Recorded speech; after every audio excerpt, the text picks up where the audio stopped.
Hello friends, आज मैं आप सबको प्रकाशिक समन्वयता पढ़ाने जा रही हूँ, यानी कि ऑप्टिकल आइसोमेरिज्म।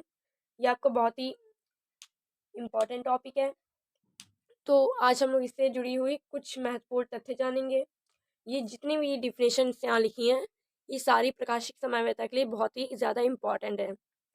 तो अगर आपको अच्छी वीडियो लगे हमारी, तो आप प्लीज़ लाइक एंड सब्सक्राइब करना ना भूलें और इसे जहाँ तक हो सके शेयर करते रहें, ताकि आप ही के जैसे और बच्चे भी पढ़ पाएँ।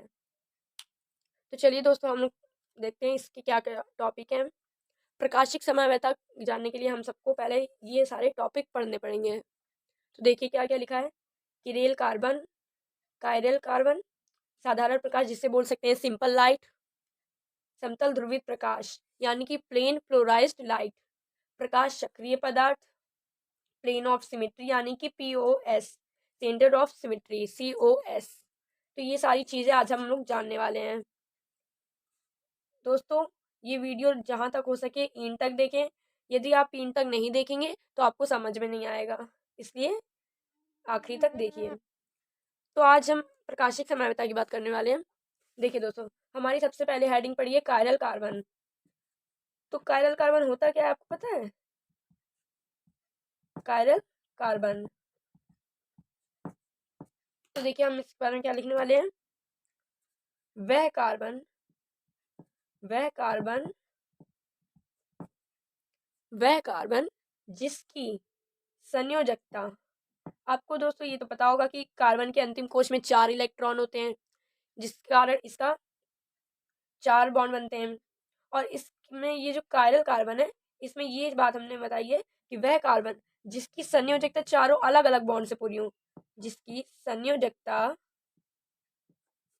चारों अलग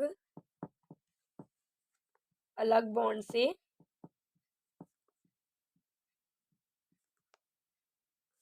पूरी होती हैं,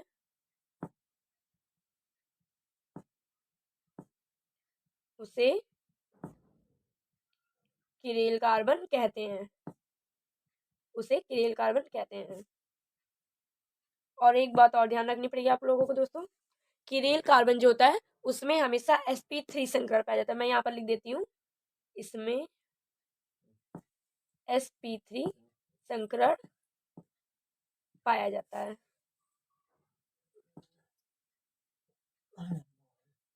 ठीक है दोस्तों, तो ये तो हो गया हम लोगों का किरेल कार्बन।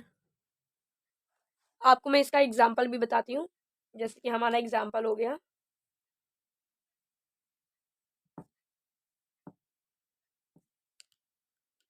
देखिए ये हमारा एक कार्बन है।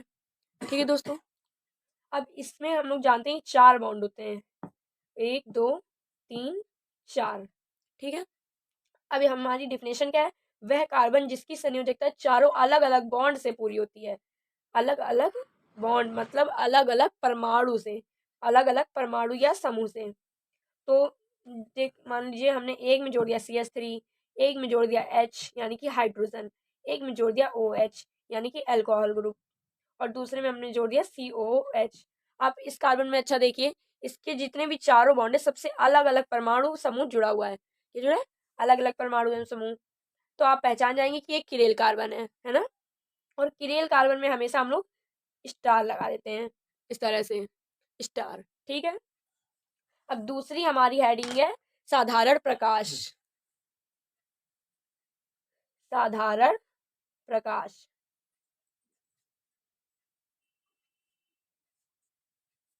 जिसे बोलते हैं सिंपल लाइट। साधारण प्रकाश जैसे कि सूर्य का प्रकाश हो गया, वैद्युत बल्ब का प्रकाश हो गया, ये सब हमारे साधारण प्रकाश हैं। अब इसकी डिफिनेशन क्या होगी? आप लोग इसको अपने आप से भी कर सकते हैं, बहुत ही ईजी है। वह प्रकाश, तो ये मैं आपको लिख के नहीं दिखाऊंगी, या चलिए लिख देते हैं। वह प्रकाश जिसके विद्युत वेक्टर, वह प्रकाश जिसके वैद्युत वेक्टर, जिसके वैद्युत वेक्टर सभी दिशाओं में गति करते हैं। क्या करते हैं? सभी दिशाओं में गति करते हैं।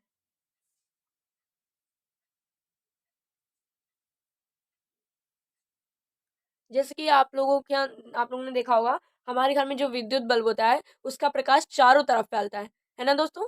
चारों तरफ फैलता है उसका दोस्त। ऐसा तो है नहीं कि हमने यहाँ पर लगाया है तो केवल यहीं पर होगा, है ना? उसका प्रकाश तो चारों तरफ, जैसे कमरे में लगाया तो उसका प्रकाश पूरे कमरे में फैलता है, तो वो क्या है? साधारण प्रकाश है। इसी तरह से सूर्य भी इसका एग्जाम्पल हो सकता है। मैं आपको इसका डायग्राम बना के अच्छे से समझा देती हूँ। वह प्रकाश इसके वैद्युत वेक्टर सभी दिशाओं में सभी दिशाओं में, ये देखिए, ये सभी दिशाओं में जा रहे हैं। ये देखिए, इसके प्रकाश सभी दिशाओं में घूम रहा है ना? तो ये प्रकाश साधारण प्रकाश हो गया। अब दोस्तों हमारी तीसरी हेडिंग है, देखिए, समतल ध्रुवित प्रकाश। क्या है? समतल ध्रुवित प्रकाश, प्लेन पोलराइज्ड लाइट। अभी दोस्तों आप लोगों ने साधारण प्रकाश पढ़ा है, ये भी थोड़ा उससे ही जुड़ा है। साधारण समतल ध्रुवित प्रकाश,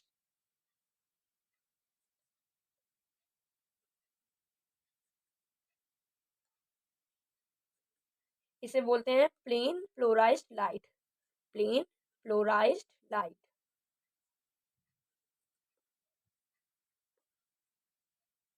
ठीक है, प्लेन पोलराइज्ड लाइट। अब प्लेन पोलराइज्ड लाइट मैं आपको पहले डायग्राम के जरिए समझाती हूँ। जब साधारण, ये हमारा साधारण प्रकाश है, ठीक है, ये हमारा ये साधारण प्रकाश हो गया, है कि नहीं साधारण प्रकाश? बिल्कुल है ना दोस्तों? क्योंकि इसके विद्युत वेक्टर सभी दिशाओं में गति कर रहे हैं, ठीक है। जब साधारण प्रकाश को निकोल प्रिज्म से, कैसे prism? Nicol prism,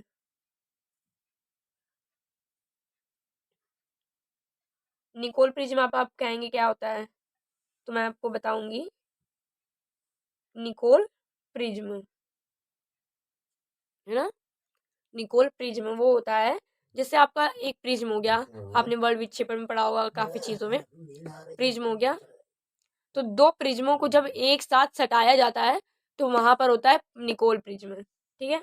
Nicol prism दो प्रिज्मों को सटाकर जोड़कर बनाया जाता है। जब साधारण प्रकाश को निकोल प्रिज्म से गुजारते हैं तो वह समतल ध्रुवित प्रकाश में परिवर्तित हो जाता है। तो ये देखिए, ये एक दिशा में, अभी जो प्रकाश है ये एक दिशा में गति करेगा, तो यही जो हमारा प्रकाश होगा ये समतल ध्रुवित प्रकाश होगा, ठीक है दोस्तों। ये हमारे वैद्युत वेक्टर एक दिशा में गति कर रहे हैं, ये हमारा है समतल ध्रुवित प्रकाश, ठीक है। अब इसकी हम आपको डेफिनेशन लिख के दिखाते हैं। जब प्रकाश, मतलब साधारण प्रकाश को निकोल प्रिज्म से, कैसा प्रिज्म? निकोल प्रिज्म से गुजारते हैं तो वह समतल ध्रुवित प्रकाश में परिवर्तित हो जाता है, प्लेन पोलराइज्ड लाइट में परिवर्तित हो जाता है।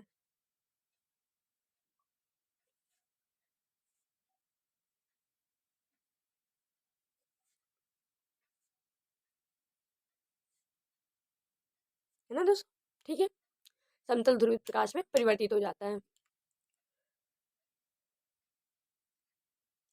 और इसका हम कुछ आपको अलग से भी लिखवा देते हैं। समतल ध्रुवित प्रकाश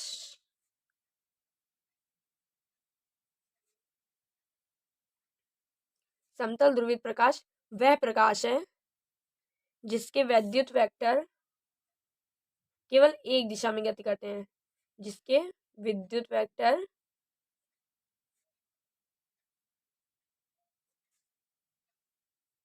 केवल एक दिशा में गति करते हैं।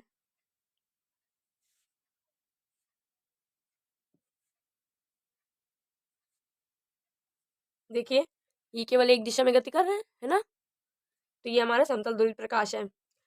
आपने इसके, आप रोज के जीवन में भी इसका उपयोग देखते होंगे, जैसे कि हमारा टार्च है, इसका एग्जांपल हम लोग ले लेते हैं, टार्च।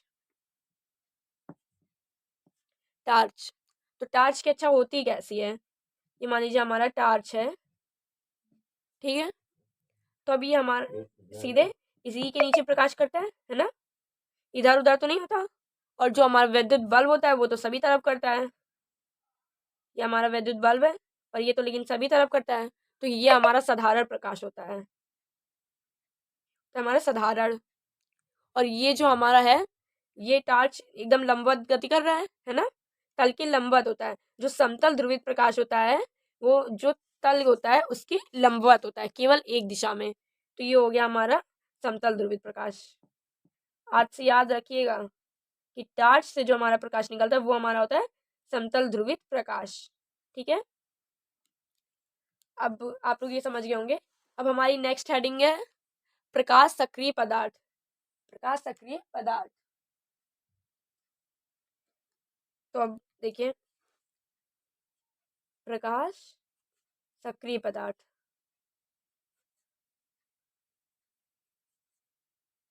ठीक है, ऑप्टिकल एक्टिव सब्सटेंस, इसकी इंग्लिश होती है ऑप्टिकल एक्टिव सब्सटेंस। ठीक है, अब बात आती है प्रकाश सक्रिय पदार्थ क्या होते हैं, तो लिखेंगे वह पदार्थ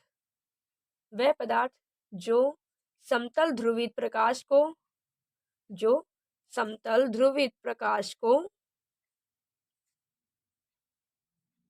या तो दाईं तरफ मोड़ देते हैं,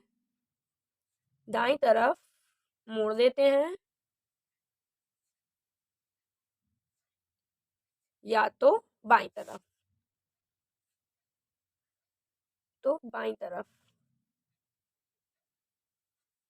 समझ में आया दोस्तों। वह पदार्थ जो समतल ध्रुवित प्रकाश को या तो फिर दाईं तरफ मोड़ देंगे या तो फिर बाईं तरफ मोड़ देंगे, तो उन्हें कहते हैं प्रकाश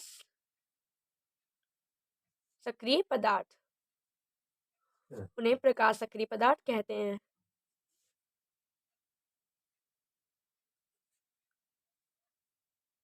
अगर दोस्तों आपसे कोई कह दे कि आप प्रकाश निष्क्रिय पदार्थ क्या होते हैं, तब तो आप अपने मन से तुरंत डेफिनेशन बना लेंगे कि जो किसी तरफ नहीं मुड़ पाता है उसे प्रकाश निष्क्रिय पदार्थ कहते हैं, है ना। बना लेंगे ना दोस्तों, प्रकाश निष्क्रिय पदार्थ जो किसी तरफ नहीं मोड़ पाता है उसे प्रकाश निष्क्रिय पदार्थ कहते हैं। अब ये जो हमारा प्रकाश सक्रिय पदार्थ होता है ये हमारे दो टाइप के होते हैं, दक्षिणावर्त घूर्णक पदार्थ, दक्षिणावर्त घूर्णक। ये ध्यान रखिएगा दोस्तों कि ये प्रकाश सक्रिय पदार्थ के ही हैं। ठीक है, फर्स्ट दक्षिणावर्त घूर्णक पदार्थ। ठीक है, दक्षिणावर्त घूर्णक पदार्थ। डेक्स्ट्रो रोटेटरी सब्सटेंस, ठीक है। अब ये ध्यान रखिए, ये मैं आपको लिख के नहीं दिखाऊंगी, इसी से आपको याद हो जाएगा एक बार में। वह पदार्थ जो समतल ध्रुवित प्रकाश को दाईं तरफ मोड़ देते हैं उन्हें दक्षिणावर्त घूर्णक पदार्थ कहते हैं, उन्हें डेक्स्ट्रो रोटेटरी सब्सटेंस कहते हैं। बिल्कुल इजी। वह पदार्थ जो समतल ध्रुवित प्रकाश को दाईं तरफ मोड़ देते हैं उन्हें दक्षिणावर्त घूर्णक पदार्थ कहते हैं, है ना। बिल्कुल समझ में आ गया। अब इसी का हमारा दूसरा पार्ट होता है वामावर्त घूर्णक पदार्थ। इसकी भी आप लोग समझ गए होंगे। वह पदार्थ जो समतल ध्रुवित प्रकाश को बाईं तरफ मोड़ देता है, वह प्रकाश जो समतल ध्रुवित प्रकाश को बाईं तरफ मोड़ देता है उसे वामावर्त घूर्णक पदार्थ कहते हैं, है ना। याद हो गई। बिल्कुल ये इजी है, ये आपको तुरंत याद हो जाएगा, आप बस एक बार रिपीट करेंगे आपको याद हो जाएगा। अब हमारा टॉपिक बचा है plane of symmetry and centre of symmetry, तो ये अब हम आपको कराते हैं। अब हमारा टॉपिक है प्लेन ऑफ सिमेट्री।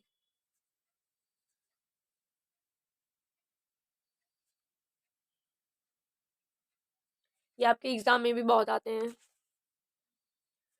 अब देखिए प्लेन ऑफ सिमेट्री का मतलब, इसे हम लोग बहुत ही लंबा रहता है इसलिए हम इसे शॉर्टकट में POS ही लिखते हैं। ठीक है, POS। अब देखिए प्लेन ऑफ सिमेट्री मान लीजिए आधा करना होता है, दो बराबर भागों में बांटना, दो बराबर भागों में। इसका सबसे एक अच्छा एग्जाम्पल है हमारा हाथ। देखिए हमारा हाथ जो होता है, ये एग्जाम्पल बहुत आता है पेपर में, आपसे पूछा जाता है कि हमारे हथेली के में POS पाई जाती है या नहीं। तो हमारी देखिए 4 उंगली होती हैं, एक अंगूठा होता है ना दोस्तों। अच्छा बताइए, आप इसको 2 बराबर भागों में बांट सकते हैं। कैसे बांटेंगे? अगर ऐसे करेंगे तब क्या, इधर देखिए उंगली उंगली है और इधर तो कुछ भी हो, एक भी उंगली नहीं, तो ये कहीं आधा भाग हुआ? नहीं हुआ। अगर आप ये ऐसे बांट दें तब भी आधा भाग होगा? नहीं होगा। क्यों नहीं होगा? क्यों, देखिए इधर हमारी है 2.5 उंगली और इधर तो भाई हमारा अंगूठा है ना। इधर उंगली तो है नहीं, अंगूठा है, तो इसलिए हमारा प्लेन ऑफ सिमेट्री इसमें नहीं पाई जा रही है। ठीक है, अब हम जैसे एक एग्जांपल लेते हैं, प्लेन ऑफ सिमेट्री का हम एक एग्जांपल लेने जा रहे हैं।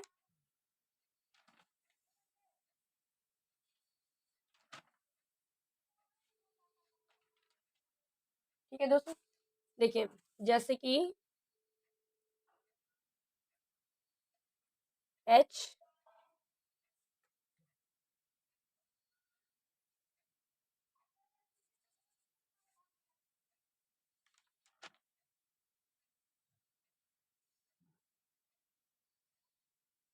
देखिए दोस्तों, जैसे कि COH H H OH। अब ये देखें, अब अच्छा इसको 2 बराबर भागों में बांटिए। कैसे बांटेंगे? ये देखिए, ये हमारा ऐसे करा तो ये 2 बराबर भाग हो गए। दिख रहे हैं कि नहीं 2 भाग? बिल्कुल बराबर भाग होने चाहिए। 2 बराबर भागों में बांटना ही प्लेन ऑफ सिमेट्री कहलाता है। अब प्रकाशिक समन्वयता में आप पूछेंगे इसका क्या जरूरत है, इसकी क्या जरूरत है? तो इसकी जरूरत है, प्लेन ऑफ सिमेट्री प्रकाशिक समन्वयता में नहीं होनी चाहिए। प्रकाशिक समन्वयता के लिए 3 कंडीशन होती हैं। प्लेन ऑफ सिमेट्री नहीं होनी चाहिए, सेंटर ऑफ सिमेट्री नहीं होनी चाहिए और किरेल कार्बन होना चाहिए। ये हम आपको अगली वीडियो में दिखाएंगे। अगली वीडियो में पूरा फुल ये खत्म है। अब अच्छा एक और एग्जांपल देख लीजिए, जैसे CH3 CH CH CH3। बताइए इसमें क्या प्लेन ऑफ सिमेट्री है? कुछ लोग भाई बोलेंगे हाँ है, लेकिन मैं आपकी जानकारी के लिए बता दूं इसमें प्लेन ऑफ सिमेट्री बिल्कुल नहीं है। क्यों दोस्तों? क्या देखिए, यहाँ पर CH3 इधर है, CH3 इधर है। आपको लग रहा होगा कि ये है, लेकिन ये नहीं है।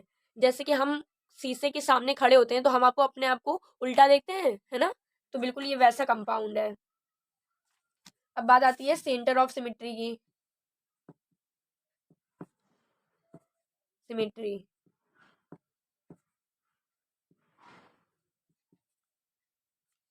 सेंटर ऑफ सिमेट्री क्या होता है दोस्तों, पता है? देखिए जैसे कि